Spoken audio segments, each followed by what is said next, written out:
Mahigit 2 buwan na mula nang buuin ang Independent Commission for Infrastructure o ICI.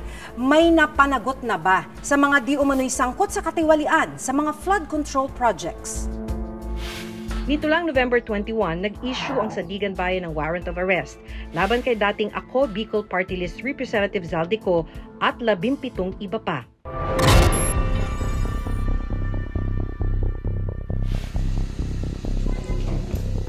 Kinabukasan, agad na pinuntahan ng Taguig Police at Southern Police District ang condominium unit ni Ko sa Taguig City.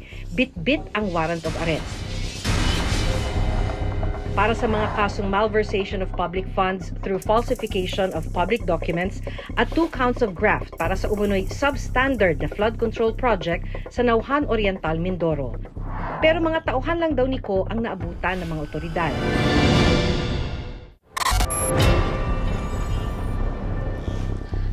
Sumunod namang pinuntahan ng National Bureau of Investigation at Philippine National Police Criminal Investigation and Detection Group o PNP-CIDG ang bahay ni Ko sa Pasig City. We are here to implement a warrant of arrest issued by the Sandigan against accused Elizalde Salcedo Ko. In your presence, we will enter the premises. Pagpasok sa property, agad na nagsimula ang mga otoridad sa paghahanap. Una nilang pinuntahan ang isang kwarto sa basement kung saan may natagpo ang kinakalawang na vault. Sumunod naman nilang tinungo ang sala pero mga kahon at personal na gamit lang ang naabutan dito. Ilang kwarto rin ang sinilip ng mga otoridad kung saan natagpuan ang ilang mga maleta, vault at mga kahon. The procedure was followed as agreed, plain view search. Wala naman untoward incidents. Para sa isang eksperto, ginawa lang ng PNP at NBI ang tamang proseso sa pagpunta sa last known address ng taong may warrant of arrest. Ito ay kahit may impormasyong wala sa bansa ang akusado. Ito ay nire-require ng ating batas no, na ang kapulisan o yung officer kung kanino naka-address yung pag-execute ng warrant of arrest ay i-execute ito. At kung hindi niya ito magagawa, kinakailangan din magsabit ng report within 10 days. Sa bisa rin ng warrant of arrest na inisyu ng Sandigan Bayan, NBI! Sinalakay ng National Bureau of Investigation o NBI ang bahay na pinagtataguan ni DPWH Mimaropa Engineer Dennis Abagon. NBI! Baba!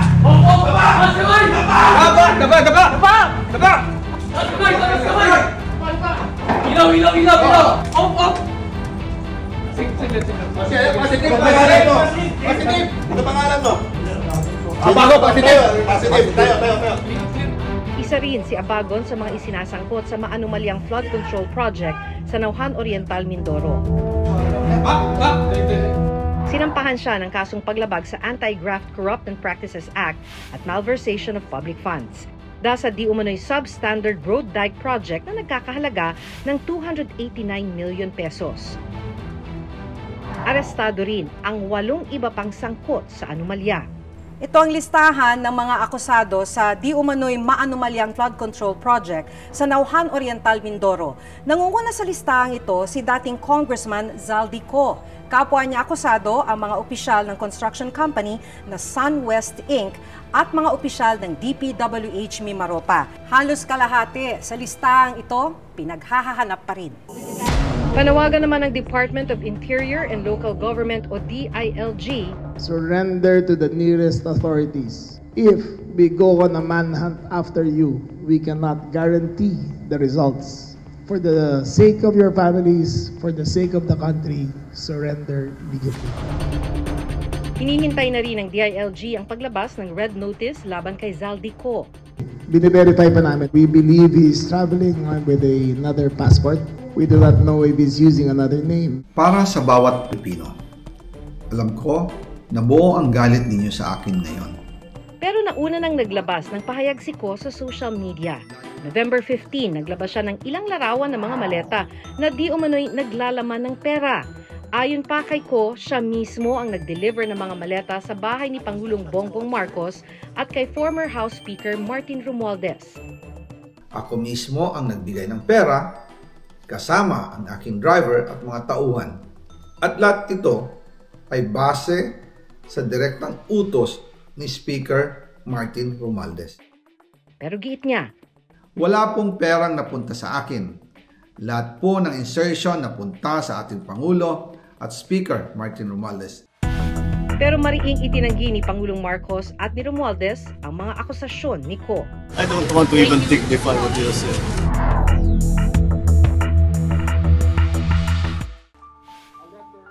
Nito lang Miyerkules, inirekomenda ng ICI ang pagsasampa ng mga kasong plunder, graft, direct bribery, paglabag sa Code of Conduct and Ethical Standards para sa mga opisyal ng gobyerno at Government Procurement Act laban sa 8 kongresista o mga tinaguriang contractors na sangkot umano sa anomalya.